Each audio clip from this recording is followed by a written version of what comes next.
నమస్తే. నమస్తే సార్. అన్న, తెలంగాణ ఆంధ్రప్రదేశ్ డివైడ్ అయిపోయిన తర్వాత మొట్టమొదటిసారిగా టీడీపీ ప్రభుత్వం ఆయంలోకి వచ్చింది. 5 సంవత్సరాలు పాలించింది. తర్వాత ఇప్పుడు వైఎస్ఆర్సీపీ వచ్చింది. ఇప్పుడు మళ్ళీ ఎలక్షన్స్ వచ్చాయి కదా, ఏ ప్రభుత్వం వస్తే బాగుంటుంది? ఇప్పుడు ప్రభుత్వం ఉన్న పరిస్థితి అయితే టీడీపీ వచ్చితే బాగుంటుందని అందరూ ఒపీనియన్ ఉంది మామూలుగా జనాల్లో. కానీ అది ఏదో వచ్చిందో చెప్పలేము, అటు ఇటుగా ఉంది. ఈ జగనేమో సంక్షేమ పథకాలు ఇచ్చాడు, ఇచ్చినా కూడా అభివృద్ధి లేదు.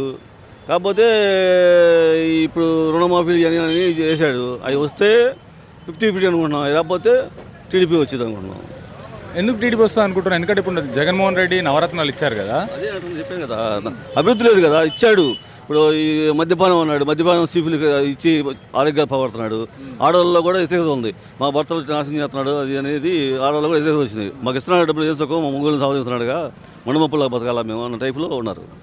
ఎందుకంటే వాళ్ళు ఆడవాళ్ళే ఎందుకు ఇబ్బంది పడతారు? ఆడవాళ్ళకు కూడా కొన్ని స్కీమ్లు ఇచ్చారు, గృహలక్ష్మి. మాకు ఇస్తున్నాడు స్కీములు, మా మొబైల్ సాధిస్తున్నాడు కదా, ముందు సీపీ ముందు ఇచ్చి అని వాళ్ళ కూడా ఒపీనియన్ వచ్చింది.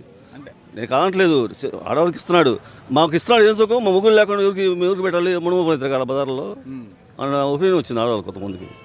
ఎందుకంటే ఒకటి మందు వల్లనే ఎఫెక్ట్ పడే అవకాశం ఉందా, లేకుంటే ఇప్పుడు ఎక్కువ ముందు తాగే వాళ్ళే జబ్బులు పడుతున్నారు కదా, ముందు తాగే వాళ్ళే ఎక్కువ మంచాన్ని పడి చనిపోతారు.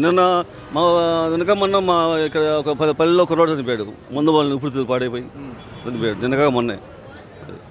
అంటే ఇప్పుడు మీ ఏరియాలో ఎవరు వస్తే బాగుంటుంది? మా ఏరియా అంటే ఎవరు వస్తే బాగుండేది చెప్పలేము కదా. ఇప్పుడు ప్రభుత్వం వచ్చేది అటు ఇటు 50-50 ఉంది.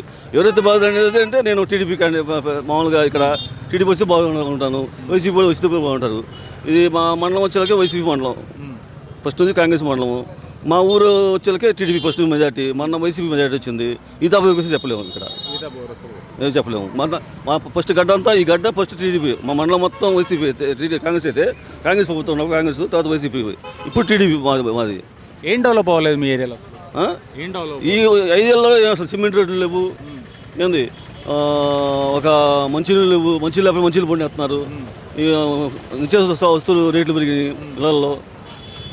అది పనులు లేక జనాలు తాగడానికి వ్యసనం పడ్డారు. అది అంటే మెయిన్ ఈ ప్రభుత్వం వచ్చినాక తాగడానికి ఎక్కువ పడ్డారు. అంతకుముందు 50% ఉంటే ఇప్పుడు 75% తాగడానికి వాళ్ళు పడ్డారు.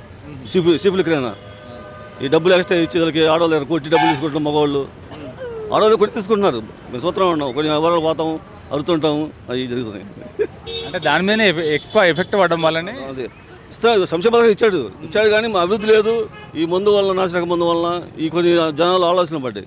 ఇస్తున్నాడు చేసుకో మాకు అనే ఆలోచనలు పడ్డాయి జనాలు. వాలంటీర్ వ్యవస్థ వల్ల మీకు ఏమన్నా బెనిఫిట్ అయిందా? వాలంటీర్ వ్యవస్థ బాగానే ఉంది. అదే కానీ వాలంటీర్ ప్రభుత్వం వాడుకోకూడదుగా.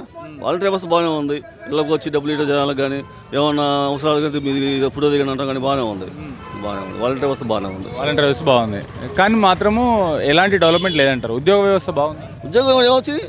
వాలంటీర్లు తప్పితే, సచివాలయాలు తప్పితే ఉద్యోగాలు ఏమొచ్చింది? కంపెనీలు అయ్యి ఉద్యోగాలు లేక నేను సంవత్సరం ఖాళీగా ఉంటా. నేను ఇప్పుడు డ్యూటీకి వెళ్తున్నాను. నెల నుంచి నాకు ఉద్యోగం వచ్చింది అంతే. అట్లా మీరు పోస్ట్ ఉంటే వెళ్తున్నా. ఉద్యోగాలు కంపెనీలు ఉంటే ఏమైనా స్కూల్ కుర్రోళ్ళు పనికి వెళ్తారు. కంపెనీలు లేక ఖాళీగా ఉంటున్నారు ఇంట్లో. అంటే యువత అనేది ఉద్యోగాలు లేక ఖాళీగా ఉంటారు. ఉద్యోగాలు రావడానికి కంపెనీలు ఉంటే వచ్చేది. అక్కడ వాలంటీర్లు ఇచ్చేటప్పుడు ఇంకేముంది ఉద్యోగాలు? మీకు తెల్ల ఉంది ఏముంది? మీరు తిరుగుతున్నారు కదా. అంటే ఈసారి మాత్రం ప్రభుత్వం చేంజ్ అవ్వాలి. ప్రభుత్వం చేంజ్ అవ్వాలని నేను అంటాను. అయితే బాగుంటుంది ప్రభుత్వం చేంజ్ అవ్వడానికి. నేను ప్రజల్లో ఉంటుంది, నా ఒక్కడ ఉపయోగం కాదుగా. కాకపోతే జరిగే విషయం చెబుతున్నాను, జరుగుతున్న విషయం, జరిగిపోయే విషయం చెబుతున్నాను అంతే. ఓకే, థ్యాంక్స్ అన్న. Okay, thank you.